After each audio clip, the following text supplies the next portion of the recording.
24 তারিখ ভারত না আসলে আসলে এসএসসিতে যে সিদ্ধান্তগুলো নেয়ার কথা, যেটাকে মনে করা হচ্ছে যে এশিয়া কাপের সমস্ত ডিসিশন আসলে এখানে হওয়ার কথা। স্টেক হোল্ডার আসবে, ফিক্সচার ঠিক করা হবে, ফরম্যাট ঠিক করা হবে, আই মিন হাইব্রিড নাকি ভারতে না সংযুক্ত আরব আমিরাতে, এই সমস্ত বিষয়গুলো চূড়ান্ত করা হবে।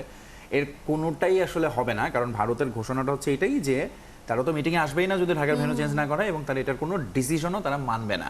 ইনফ্যাক্ট এসএসসির গঠনতন্ত্র এরকমই আছে যে ম্যাক্সিমাম নাম্বার অফ নেশনসের সম্মতি লাগবে, তো সেটা হচ্ছে না। কিন্তু আমরা রিপোর্টেও দেখছিলাম খালেদ জামিল সবশেষ যে প্রশ্নটা দিয়ে শেষ করলেন যে ভারত কেন আসছে না, এই প্রশ্নটা থেকেই যায় এক্স্যাক্টলি সেটাই, যে তারা অফিসিয়ালি নাকি এসএসসিকে জানিয়েছে যে তারা আসবে না ঢাকায় হলে, কিন্তু কেন, মানে ঢাকা নিয়ে তাদের সমস্যাটা কোথায় সেইটা কিন্তু কোথাও পরিষ্কার করা নেই। মানে এতদিন আমরা জানতাম, আপনি যেটা বললেন যে মাঠের খেলা নিয়ে ধরুন নানান রকম প্রবলেম চলে, মানে এবার একটা মাঠের খেলা ঘিরে একটা এজিএম, একটা মিটিং যেখানে হয়তো 1-2 জন লোক আসবেন, সেটা ঘিরেও এখন আপত্তি দেখা যাচ্ছে, এবং এটা খুবই খুবই হতাশাজনক। ক্রিকেটে যখন সরাসরি খেলা এভাবে রাজনীতিই বলবো যেটার প্রভাবটা এসে পড়ে। কিছুদিন আগে বিসিবি সভাপতি বলছিলেন যে ভারতের সাথে যে সিরিজটা পিছিয়ে গেল 1 বছর, যে সেই প্রসঙ্গে বলছিলেন নিরাপত্তা ইস্যু না, এটা তাদের অভ্যন্তরীণ ব্যাপার, সেই কারণে। কিন্তু এরকম ভাবে কি আসলে প্রভাব বিস্তার করা যায় কিনা, বা প্রভাব বিস্তার আসলে প্রচ্ছন্নভাবে তারা করে, সেটা আমরা প্রত্যেকে সবাই স্বীকার করে নেয়।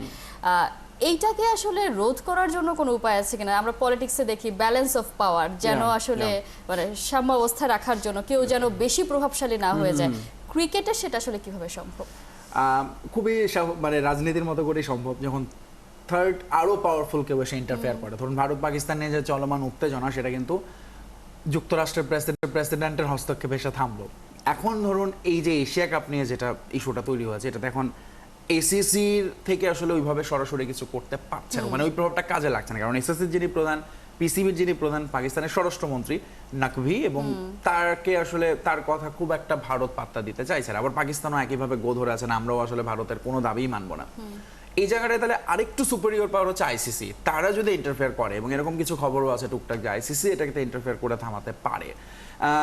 কিন্তু এই পাওয়ারটা ধরুন যে সেখানেই দেখানো সম্ভব যেখানে আসলে আপনি মনে করেন যে আমি আসলে এখানে পাওয়ার দেখালে আমাকে ধরার কেউ নেই।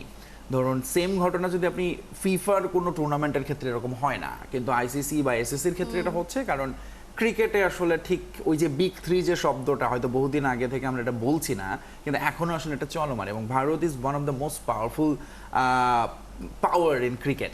ফলে ওরা জানে যে আমরা আসলে এসএসসিতে আমরা এত রেভিনিউ দিচ্ছি এবং আমরা একটা কোনো সিদ্ধান্ত নেব না, মানে এটা আসলে কারো পক্ষে মানা সম্ভব হবে না আর করা সম্ভব হবে না। একইভাবে আইসিসিও